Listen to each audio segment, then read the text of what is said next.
Brother, నీకు ఒక మాట మాత్రం స్పష్టంగా చెప్తున్నాను. నాకు ఎలాంటి ఇల్లీగల్ వ్యవహారాలతో నాకు సంబంధం లేదు. ఫోన్ ట్యాపింగ్ అని చెప్పి లీకు వీరుడు రేవంత్ రెడ్డి గారు పాపం డైరెక్ట్గా ప్రెస్ కాన్ఫరెన్స్ పెట్టే దమ్ము లేదు, డైరెక్ట్గా ఆధారాలు ప్రజల ముందు పెట్టే దమ్ము లేదు. ఏముందో విషయం ఎవరికి తెలియదు. పోలీస్ రిమాండ్లో ఉన్న వాళ్ళకి కూడా ఫోన్లకు వెళ్ళి మీకు లీకులు వస్తాయి. ఈయన లీకు వీరుడు. మరి లీకు వీరుడు ఏదో కష్టపడి నా క్యారెక్టర్ అసాసినేషన్ చేయాలనే ప్రయత్నంలో చాలా బలంగా ఉన్నాడు. ఎవరో హీరోయిన్లను నేను బెదిరించిన అంటది ఆ మంత్రి. ఆమెకు నెత్తుందా లేదా నాకు తెలియదు. నాకు అంత కర్మ ఏంది, నాకు ఈ దిక్కుమాలిన పనులు చేయాల్సిన పరిస్థితి ఏంది.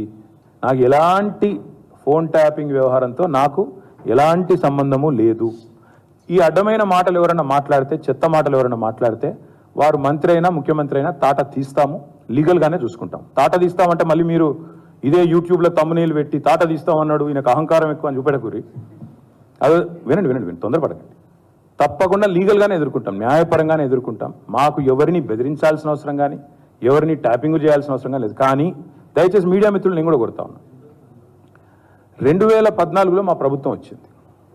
మా ప్రభుత్వం రాకంటే ముందు కాంగ్రెస్ ప్రభుత్వం 10 ఏళ్ళు ఉంది. ఆనాడు కాంగ్రెస్ ప్రభుత్వం, దయచేసి ఇది గుర్తుపెట్టుకోండి, రాయండి, మీరు కావాలంటే మీ ఆర్కైవ్స్లోంచి తీయండి. ఆనాడు కిరణ్ కుమార్ రెడ్డి గారు 2011లో ముఖ్యమంత్రిగా ఉన్నప్పుడు మేము ఆరోపణలు చేయలే. కాంగ్రెస్ ఎంపీలు ఆనాడు ఈరోజు కాంగ్రెస్ ప్రభుత్వంలో మంత్రులుగా ఉన్నవాళ్ళు, ఎమ్మెల్యేలుగా ఉన్నవాళ్ళు, కోమటిరెడ్డి రాజగోపాల్ రెడ్డి, డాక్టర్ గడ్డం వివేక్, అదేవిధంగా పొన్నం ప్రభాకర్ గారు ఈరోజు మంత్రి. వీళ్ళు ముగ్గురు ఆనాడు ఆరోపణ చేసినారు. టెలిఫోన్ ట్యాపింగ్ చేయడాన్ని ఏ విధంగా సమర్థించుకుంటున్నారు అని అడుగుతా ఉన్నాం.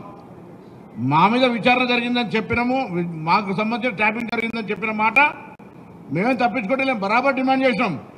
కానీ తెలంగాణ రాష్ట్ర ప్రభుత్వం వచ్చిన తర్వాత నీవు దాని మీద విచారణ చేయకపోగా అంతకంటే ఎక్కువ విధానాన్ని అవలంబించి ప్రజాస్వామ్యంలో ప్రతిపక్షాలు అణిచివేయడానికి కావచ్చు, నీ పార్టీ నాయకత్వాన్ని కావచ్చు, అధికారులకు సంబంధించి ఒక పూర్తిగా ఏమైనా తప్పే ఉన్నది మాట్లాడుతాం. మళ్ళా ఏమున్నది, 2-3 లంగల టెలిఫోన్లు ట్యాప్ చేస్తా అంటే 10 ఏళ్ళు మంత్రి చేయకముందు రాజకీయ అవగాహన లేదనుకుంటే ఒక మాట మాట్లాడుతుంది. కానీ 10 ఏళ్ళు మంత్రిగా, ముఖ్యమంత్రి కొడుకుగా ఉన్న తర్వాత కూడా ఇటువంటి మాటలు మాట్లాడితే మీరు మమ్మల్ని ప్రస్తావించారు కాబట్టి మేము ఇలా బరాబర్ అడుగుతాను. ఎస్, మీరు ఎందుకు ట్యాపింగ్ చేసిరో జవాబు చెప్పమని అడుగుతున్నాం. దాని మీద నోటీసులు ఏమని ముందు ప్రజాస్వామికానికి వ్యతిరేకంగా, పర్సనల్గా ఉండే హక్కులకు వ్యతిరేకంగా, చట్టాలకు వ్యతిరేకంగా ఎందుకు చర్యలు తీసుకున్నారో దాన్ని సమర్థించే ముందు జవాబు చెప్పినాక మాట్లాడు కదా విమర్శ.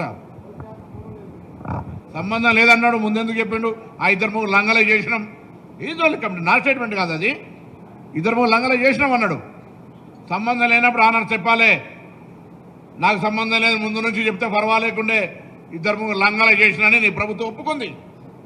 మంత్రిగా ఆనాడున్న ప్రభుత్వంలో ఉన్న మంత్రిగా మీ ప్రకటన వచ్చి అవును 2-3 లంగలే చేసినాం, ఏంది అయితే ఎందుకంటే లొల్లి తాను అన్నాడా లేదా?